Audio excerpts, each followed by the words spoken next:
చూపించు బాలాజీ ఈరోజు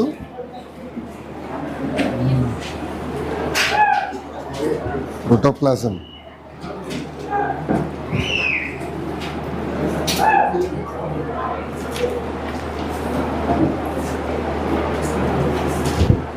good class 7 కదా ఇప్పుడు క్లాస్ 7 కదా ఇది కూర్చో బాగా చదువుతున్నారా మీరు పాస్ పర్సంటేజ్ ఇంప్రూవ్ చేయాలి మార్కులు ఇంప్రూవ్ అవ్వాలి బాగా శ్రద్ధగా చదవాలి ఈరోజు దాతలు అద్భుతంగా చేశారు చూడు స్కూలు బాగుంది కదా మీకోసం చేసాం మీ భవిష్యత్తు కోసం చేసాం సో బాగా చదవాలి స్కూల్ అయిన తర్వాత కూడా ఇంటికి వెళ్ళినప్పుడు మీరు ఎక్కువ టైం పెట్టాలి ఓకేనా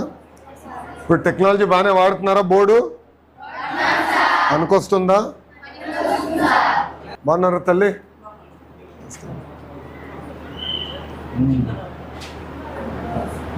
ఇంకేంటి మీ సైడ్ నుంచి ఫీడ్బ్యాక్ ఏంటి నాకు ఏం ఇంప్రూవ్ చేయాలి చెప్పినానా ఏమైనా ఏం ఇంప్రూవ్ చేయాలి ఎలా ఇంప్రూవ్ చేయాలి నేను పుస్తకాలు ఇస్తున్నాం కదా యూనిఫామ్ అవి వస్తున్నాయి ప్రభుత్వం సైడ్ నుంచి కావాల్సిన యూనిఫాము బుక్స్ బ్యాగ్స్ అయినా అందజేస్తున్నాం అడ్మిషన్స్ చూసుకుని టీచర్ల నియామకం కూడా చేస్తున్నాం ఎక్కడ గ్యాప్ లేకుండా మీరు చేయాల్సింది టీచర్ అమ్మ చెప్పినట్లు శ్రద్ధగా చదవాలి బాగా చదవాలి రిజల్ట్స్ చూపించాలి మళ్ళీ సంవత్సరం తర్వాత వస్తా మళ్ళీ ఒక్కొక్కరు ఎగ్జామినేషన్ రిజల్ట్స్ నేను ఇక్కడ మేడం గారు ఇక్కడ ఎగ్జామ్ నిర్వహిస్తారు మార్కులంతా నాకు అమరావతిలో తెలుస్తున్నాయి ప్రతి స్కూల్లో ప్రతి మనకున్న స్టూడెంట్ ఎంత మార్కులు వచ్చినాయి ఏ సబ్జెక్టులు వచ్చినాయో నాకు మీ అందరి చరిత్ర తెలిసిపోతుంది మళ్ళీ వచ్చి అడుగుతా సరిగ్గా చదవకపోతే ఓకేనా బాగా చదవాలి మేడం గారు చెప్పిన దానిపైన శ్రద్ధ పెట్టాలి రెండోది మీ తల్లిదండ్రుల ఫోన్లో లీప్ యాప్ అని ఒకటి చేశాం ఆ యాప్ డౌన్లోడ్ చేయించి మీ అకౌంట్ ద్వారా లాగిన్ చేస్తే మీరు అటెండెన్స్ కానీ మీ మార్కులు కానీ అన్నీ తల్లిదండ్రులకి నీట్గా తెలుస్తాయి అంతేకాకుండా ఇప్పుడు కంటెంట్ తయారు చేసాం అన్ని కాన్సెప్ట్స్ అందరికి అర్థం అవ్వకపోవచ్చు మన క్లాస్లో కూడా కొన్ని కాన్సెప్ట్స్ కొంతమందికి స్పీడ్గా అర్థమవుతాయి కొంతమంది స్లోగా అర్థమవుతాయి